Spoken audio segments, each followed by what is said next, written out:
In this video, I will show you how to create stickers on WhatsApp 2022.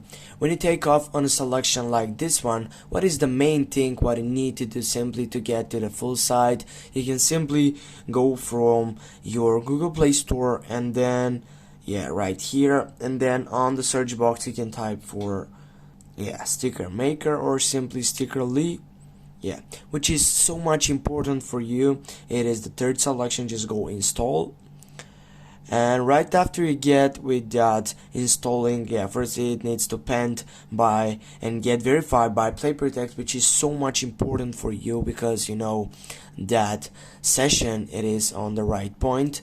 And after you get create sticker from here, you can simply get it and take it by the sticker site on your WhatsApp. Now from here, as you can see, it still needs to take some time to get to the full site of that application.